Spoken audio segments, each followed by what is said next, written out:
Bom, como eu me tornei médio de Umbanda? Eu me tornei médio de Umbanda por ter familiares, por ter pessoas que já eram da religião, que a mediunidade, o dom da incorporação é passado muitas vezes em hierarquia, de pai para filho, de vô para neto e assim por diante. Eu descobri minha mediunidade quando eu ia em benzições que você deve já ter visto, aquela senhorinha que pega o raminho, que benze você de peito aberto, de quebrante. E eu comecei a sentir uma presença estranha, uma presença que eu já tinha um conhecimento, mas não sabia o porquê dele estar me acompanhando. Que foi quando eu descobri que eu era um médium. E como eu já tinha família dentro da religião, me levaram até um terreiro, uma casa de axé, para que eu possa iniciar também, perguntar se eu queria aquilo, explicado todo o que estava acontecendo, e perguntaram para mim se eu queria viver uma vida de médio, porque eu tive que deixar muitas coisas mundanas e sim viver o espiritualismo, viver a Umbanda de fato, de direito, de amor de coração e com os braços abertos. E aí que eu comecei a sentir o meu corpo, o meu corpo pesado, o meu corpo doendo. Eu tive uma doença chamada reumatismo do sangue, que não tinha o porquê, os médicos não sabiam o porquê, por eu ser tão novo.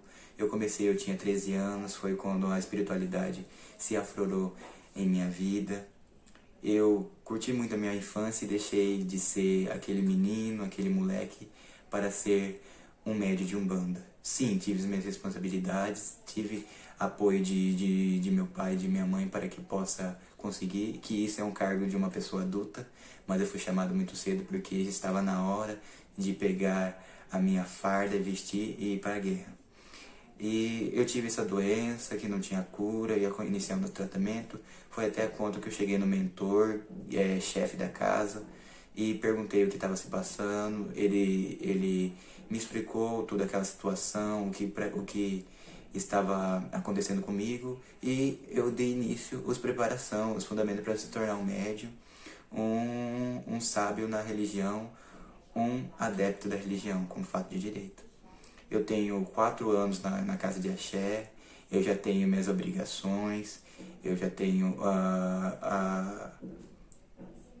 o passe aberto para que eu possa abrir uma casa de axé, para que eu possa ser um babalorixá, mas por enquanto agora eu sou só um filho de santo, e agora sou um portador e um instrumento da obra da divindade divina.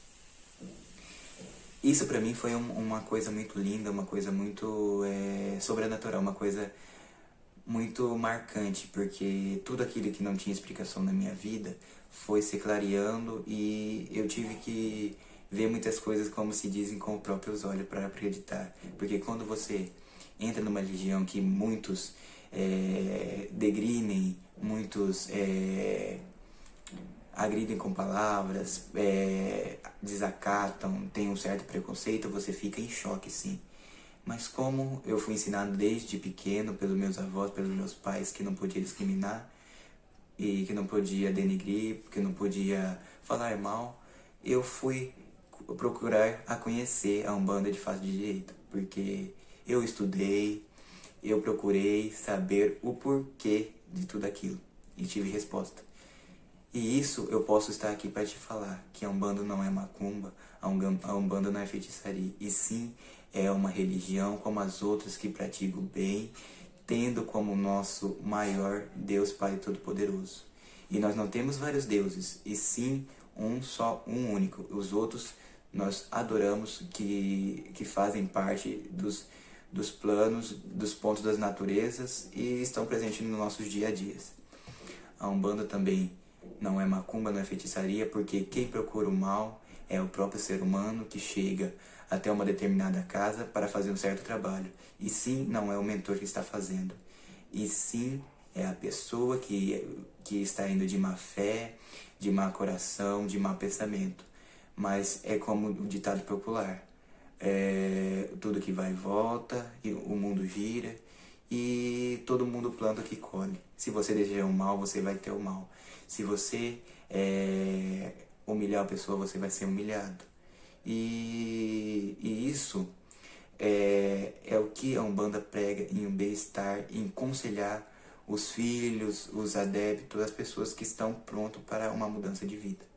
Para que reconheçam os seus erros e a partir dos seus erros criem conhecimento, sabedoria para que não cometa mais e possa ensinar aos outros que não cometam o mesmo erro, que não cometam a mesma falha e sim prossiga caminhando de cabeça erguida, de coração aberto e de paz, de alegria. Isso foi o que eu posso falar sobre a Umbanda e tem muitos e mais, mas como temos um pouco tempo para mim, porque se fosse explicar a Umbanda de fato de direito, como ela agiu na minha vida, não caberia tudo em um vídeo. E sim, se vocês quiserem mais, pode procurar a dona do canal, que eu estarei pronto para responder todas as dúvidas e voltarei sim no canal para dar outros agradecimentos. Um abraço. Sou filho da casa de Axé, terreiro de Umbanda Caboclo Girassol, a casa mais antiga de Umbanda e entre o terreiro de Cáceres, Mato Grosso, situado na rua Maria de Barros, 333, bairro Santa Cruz, pelo Babalorixá, pelo pai de santo Walter Honorato de Oliveira, conhecido também como professor Walter. E é isso é um pouco da minha história, da minha vivência da Umbanda.